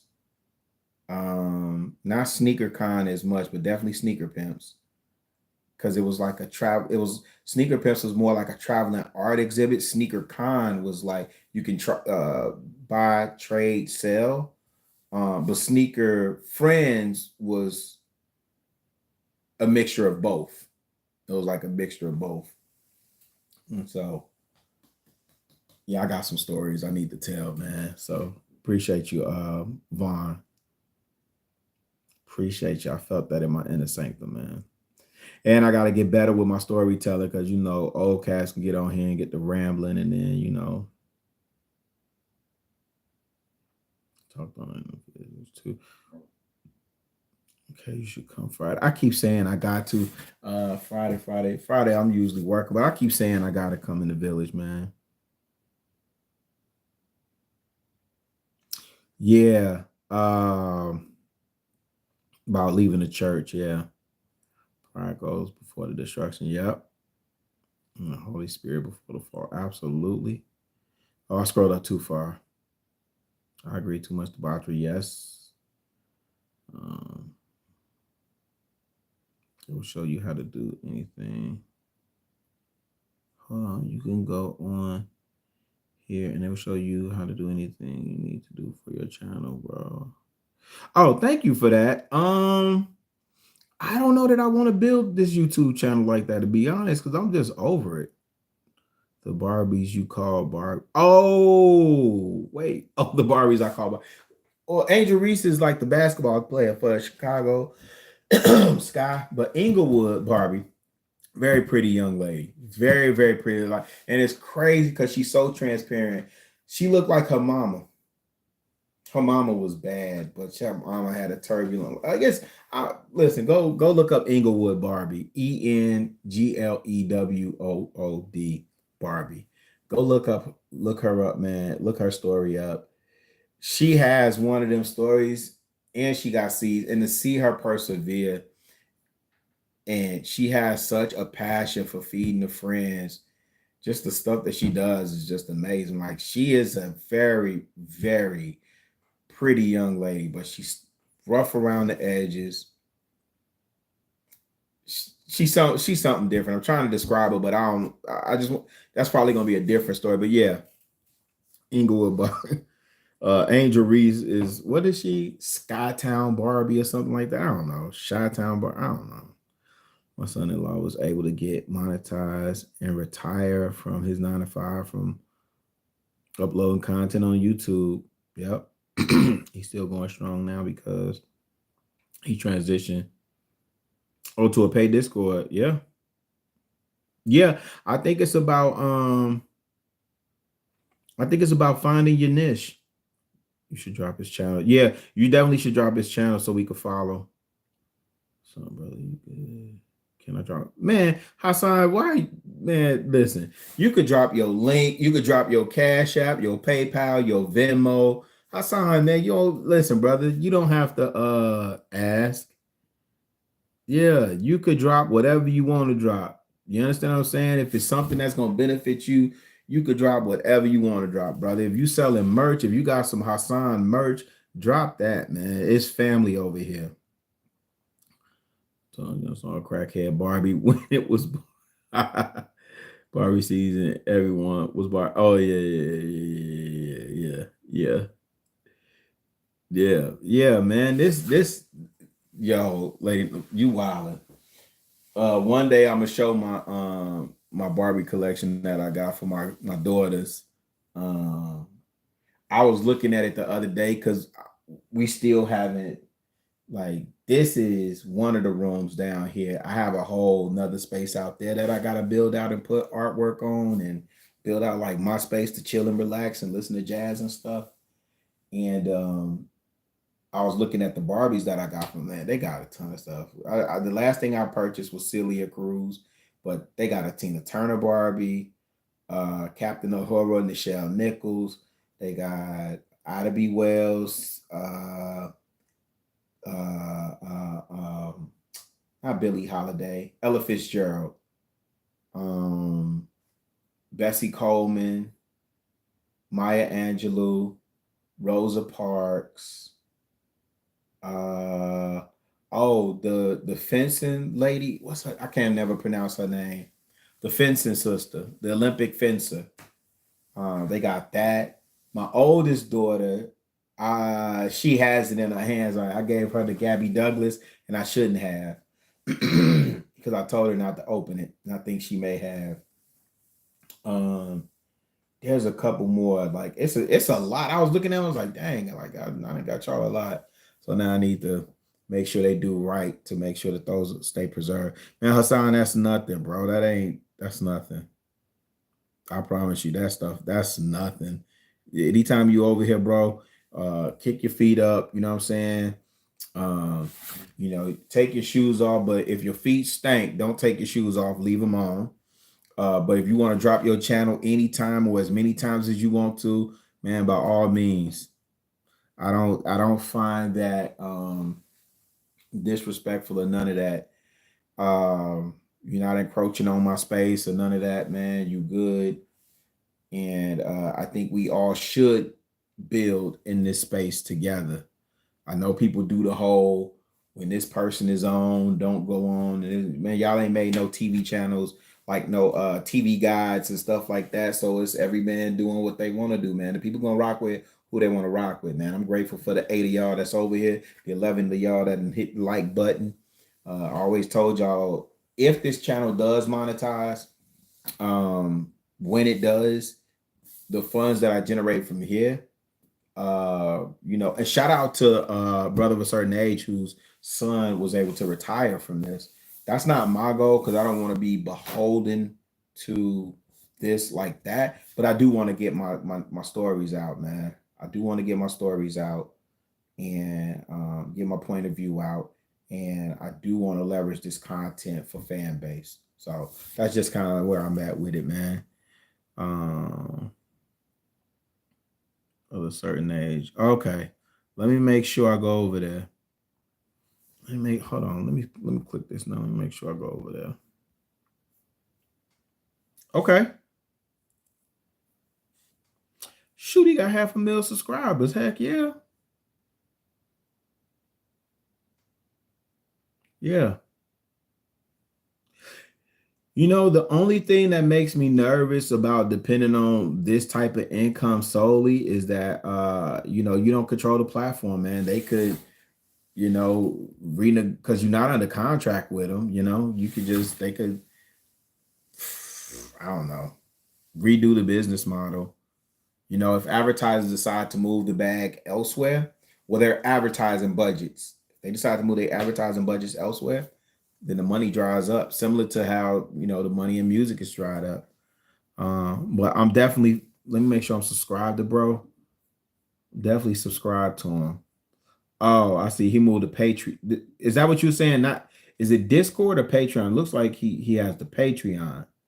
And yeah. Oh man, yeah. Listen.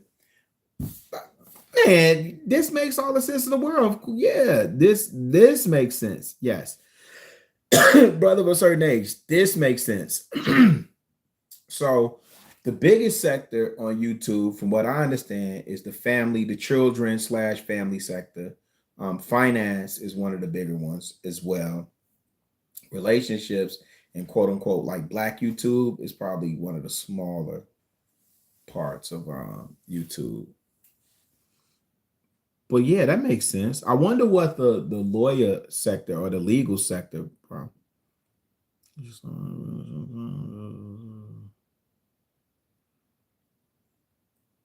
Yeah, if you're talking to me, Vaughn, I'm gonna have to come in. I'm gonna have to pull up late.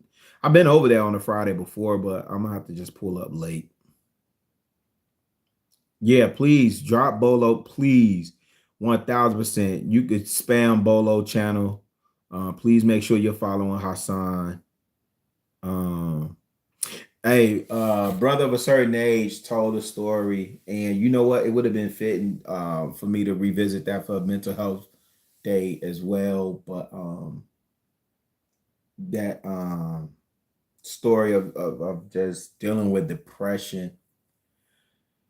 Oh man, and lifing. It was just powerful, bro. So I don't want to steal your thunder, take away from what you were saying over there, but it was powerful. It was powerful. I thought he said Discord, but I was looking over on the page and I saw the Patreon. So, but that makes sense though. If he has the Patreon built up over there and he's talking about finance, like that absolutely makes sense. You know, I'm just debating some whole stud over here, just jaw jacking and slacking. So, you should check this channel out.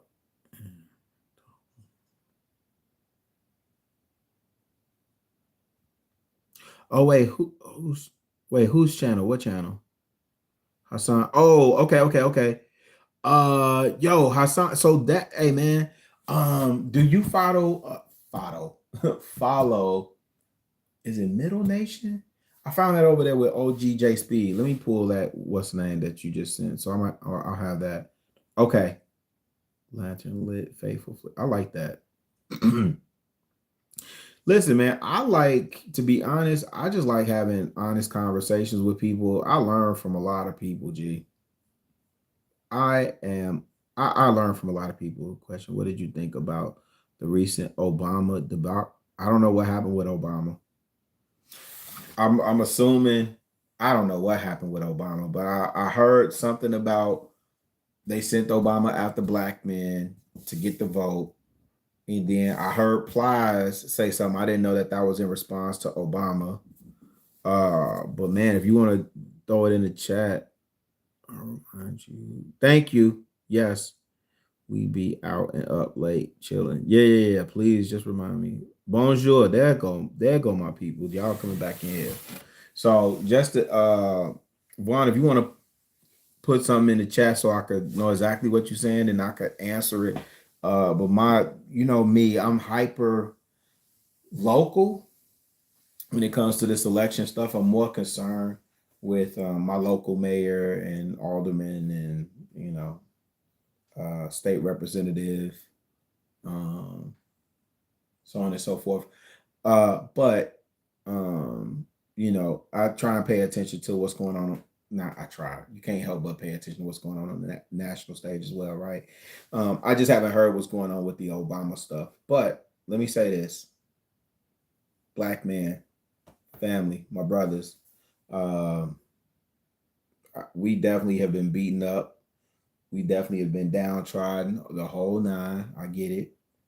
We still got more work to do, man. We can't rest on our laurels. We can't think that we've achieved something or that we made it or that we get to sit and relax. Our women they doing what they do, man. I mean, I'm not excusing their behavior. I just, I don't know what to tell you in regards to how they're behaving right now. I don't think that's all of them. I actually, have seen firsthand a lot of what y'all are talking about. I have the same complaints and concerns that you have in that regard. But brothers, we can't continue to stay there just, jaw jacking and slacking and complaining and whining and crying and the black woman this and single mother this and baby mom, because somebody had to impregnate them, And listen, if you wasn't spitting game to them, if you wasn't getting them gamed up about how to avoid the Pookies and Tyrones, then I mean, to me, it's just like, what's the point of beating up on a soft target at this point? Like, what's the point of it? Hold on. Blacks got mad at him. I'll say this, Vaughn. I'm so sick of people talking about whether she black or not. Like, who cares? What can she do? And listen, don't sit there and tell me, well, it matters because if she lying about that, she'll lie about anything. The same thing about Trump. You know what I mean? Like, you're not looking for a candidate that's perfect, if you were really looking for a candidate, if you really were voting based on morality, you probably would have voted for Bernie Sanders. Okay. If you want to, just see, I don't know. Let me look at what you're saying, Vaughn. Let me see. Just speak some truths, if you don't mind. Because my understanding, This is in Pennsylvania. based on reports I'm getting from campaigns and communities, is that we have not yet seen the same kinds of energy and turnout in all quarters of our neighborhoods and communities as we saw when I was running. Now, I also want to say that seems to be more pronounced with the brothers. So if you don't mind, just for a second, I'm going to speak to y'all directly and say that when you have a choice that is this clear, when on the one hand you have somebody who grew up like you, knows you, went to college with you, understands the struggles and pain and joy that comes from those experiences, who's had to work harder and do more and overcome and achieves the second highest office in the land and is putting forward concrete proposals to directly address the things that are vital in our neighborhoods and our communities, from housing to making sure that our mothers and our fathers and our grandparents can afford medicine, and making sure that we are dealing with prices that are too high and rents that are too high, and are committed to making sure that we maintain the Affordable Care Act, so everybody's got help here and cares about things like education. Okay, I'm just listening, y'all. Entrepreneurship in our neighborhoods. And that's on one side. And on the other side, you have someone who has consistently shown disregard, not just for the communities, but for you as a person. And you're thinking about sitting out?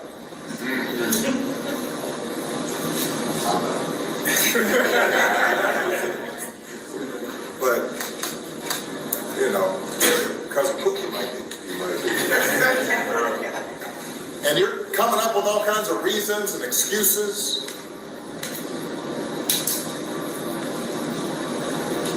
I've got a problem with that.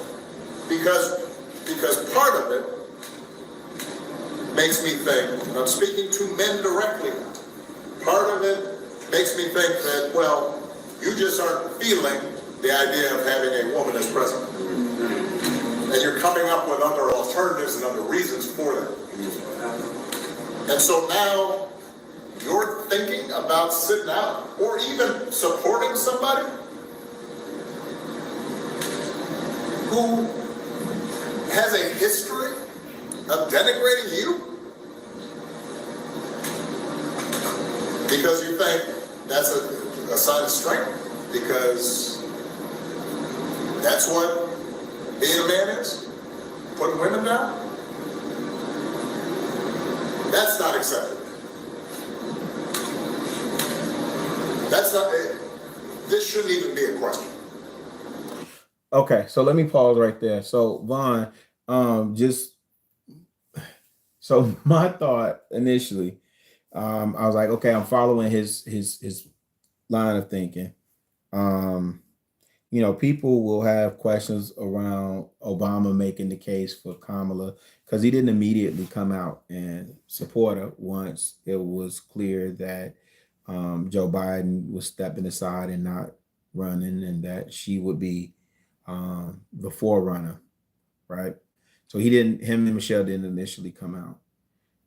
This title is a little bit misleading, but I get it because clickbait. I just don't think it's fair to people. Like, so this title reads, Obama criticizes black men who aren't supporting Harris. Colon, right? Not acceptable. So it makes it seem like he's criticizing them and he's saying it's not acceptable. Oh, yeah. No. Let me play the rest of this so I don't miss anything. No, I mean, listen, hold on. Let me play this because I like OG. I respect you more, right? So I'm not really. It ain't about whether like somebody respect my opinion. I know what you're saying. I'm just saying like that part of it. Hold on. Let me play this. Oh, that is it. Okay. So the part where I get it. Here's my ultimate thought. I thought he was gonna go somewhere else with it, and he landed at they're not ready for a female president, and that's why I don't think that's it. I don't think that's it. For some reason, people are looking at Trump, black men. This gender war is effed up and it's pitted black men against the black woman, and the black man is standing up saying, see, like, you got to remember, Tiffany, what is her name? Tiffany that was over there at Jesus Christ, MSNBC. She had the show, right? Because Joy Reid has the Readout Report.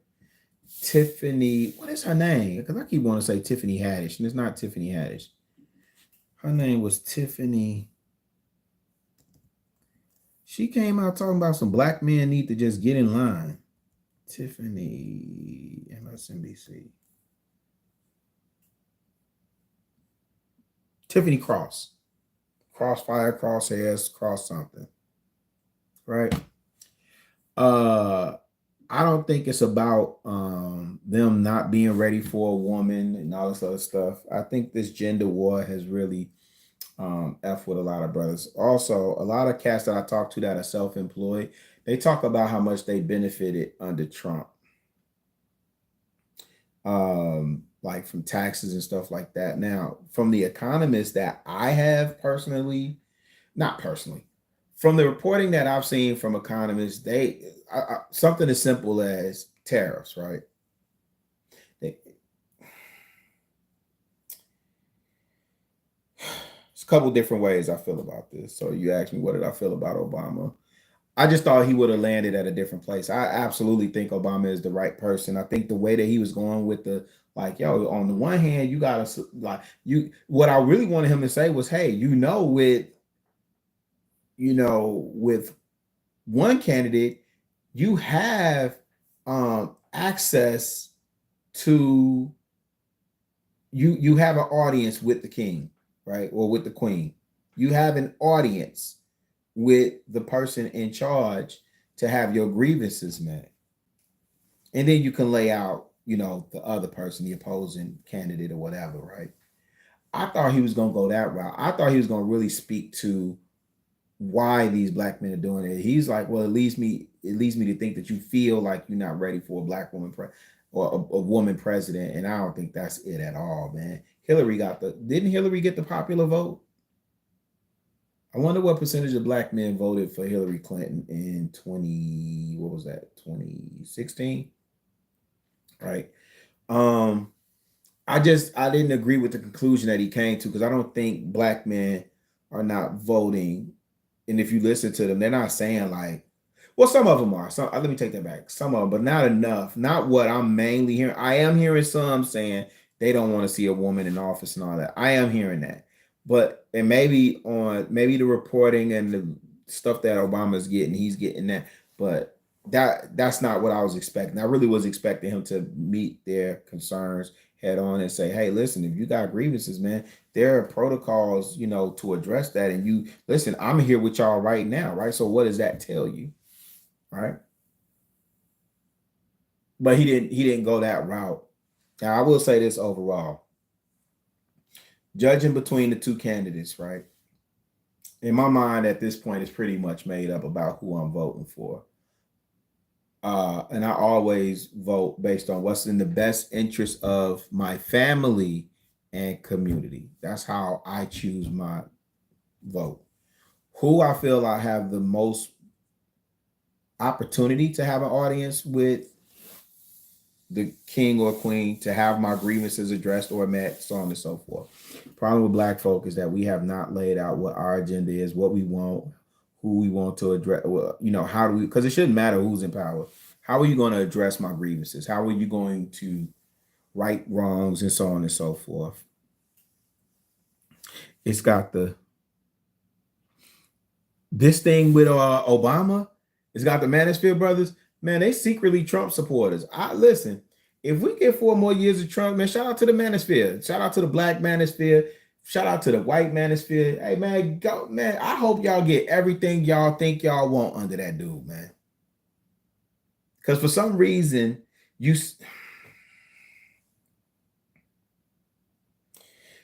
I think a lot of times also we just get caught up in emotions and stuff, man, and we just not even thinking with the left side of our brain. I have not heard anyone make a cohesive argument. So like with Kamala, they'll say, well, she ain't black. Okay, cool. Trump ain't black either. Well, she done had 3 years to do all this as vice president. Well, what did Pence do as vice president? What did Joe Biden do as vice president? What did Dan Quayle do as vice president?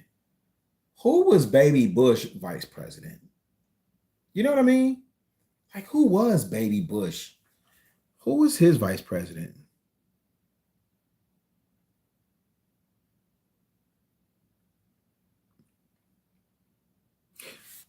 And listen, I'm independent, right? I don't flag Democrat or Republican.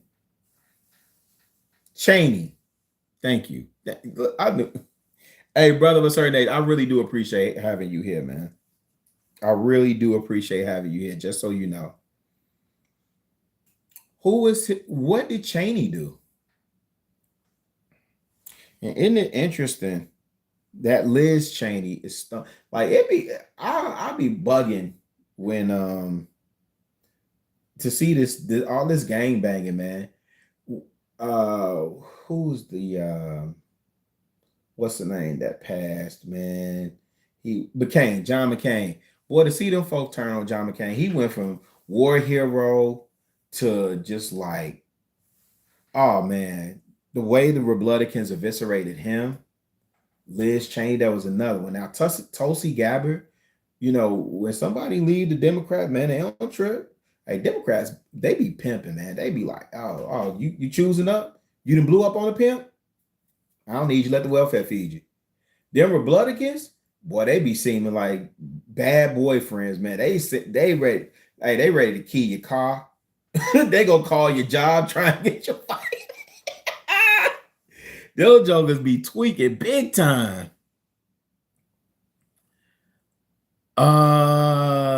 Accidentally, yeah, I think that was Cheney. Yeah, he got off for it though. It was an accident. But look at the way they eviscerating Liz Cheney though. Look at what they doing to Liz Cheney, right? Like I said, when Tulsi Gabbard chose up, man, hey, you don't even hear from no Tulsi Gabbard no more, man. She out of there, right? Democrats don't trip, man. They just be on some mode. But I just watched the whole thing and just like, you gotta listen. At this point, I know we should be playing the game, and we don't. We play with our emotions, man. We be so emotional. Ultimately, I don't know, because Obama has been quiet. I will say this, Vaughn, because Obama has been so quiet for the most part over these last 4 years, and even quiet during this campaign, the fact that it's getting down to the wire and it's so down, it's concerning. It's concerning because it just goes back to the old like it's almost like and it's not even so much as what have you done for me lately. It's like, why are you doing all this now? Like you could have been doing this. Now you want to show up. You know, I don't know. Let's see what else y'all saying. Then we're gonna get ready to get up out here. Trump said, I like people that weren't. Yep. Yep. But look at the way the Republicans turned on him. When McCain came out there for that vote up or down on the Affordable Health Care, and McCain came out there and did, boy, they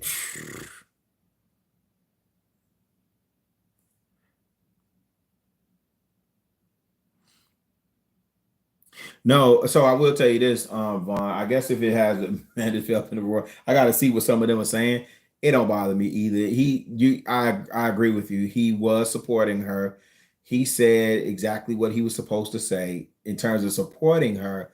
I just don't think it may because, I'm tied up in this space. I just don't think it's because they don't want to vote for a woman. I definitely don't think I'm not hearing that from a lot of brothers that, they just don't want a woman in office. Again, Hillary Clinton got the popular vote.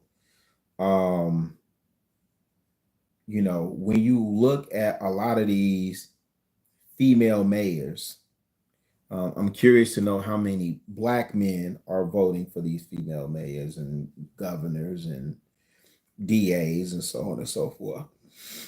Sorry, but I could be off. Could be off.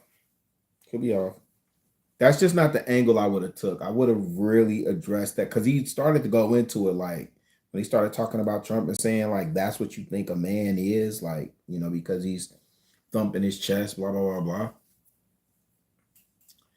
Independent as well. Yeah.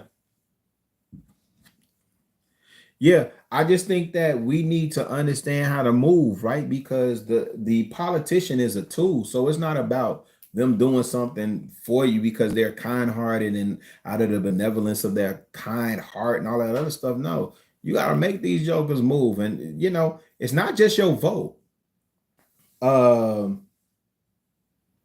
know how the scripture tells us that faith without works is dead, right? Well, that's kind of like when it comes to these politicians, it's like voting and campaign support. Like voting without campaign support is dead. So your vote is your vote, right? And that's cool. But if you think your vote alone is going to outweigh campaign contributions and stuff like that, and I'm sorry, that's just where we at. It is what it is, unless you are willing to upend the system, which you're not.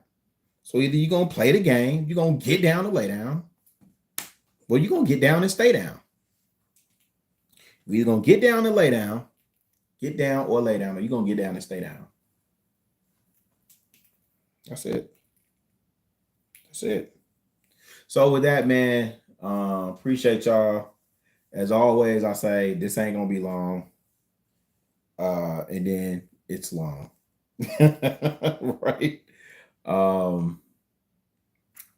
Brother, man, grow up, man. I'm proud of you, G. I really am. I am proud of you. I do see you, famo. I see you doing your thug thizzle out there, man. I see you. I see people trying to cop your style, man, and move how you move. I see them adopting your lingo. You know what I'm saying? I see all of that, man. I see you checking the bag out there, man. I see you trying to get better, right? We still got to push harder, man. We got to bring other brothers along with us, man. It's not cool that it's just you. Now, this is what I tell the leaders in my building, right? How do you transfer your skill set to bring the next person along with you? So it's not just you. How do we shoulder this burden together? There's a proverb that says, none of us are as strong as all of us. I'll say that again. None of us are as strong as all of us, right?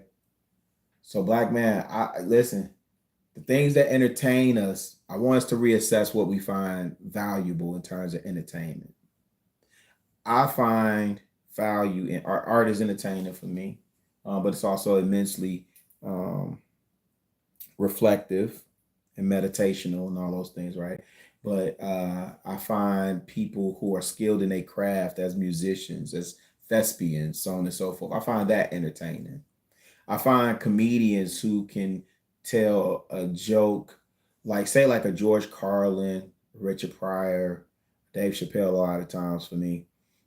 Those type of jokes that, are not necessarily crass. I mean, there's language there, but they kind of make you think and use the left side of your brain. Um, I'm reminded of a story where they talked about Richard Pryor. He was playing God and he was working this material in his room, but in the material, he's playing God and he's asking them, like, what have you done to my son? Where's my son? Have you seen my son? He's playing God, Father God, asking about Jesus. And the powerful thing is that as he's questioning the room, each individual had to think about, like, so wait, he was where last? And then what happened?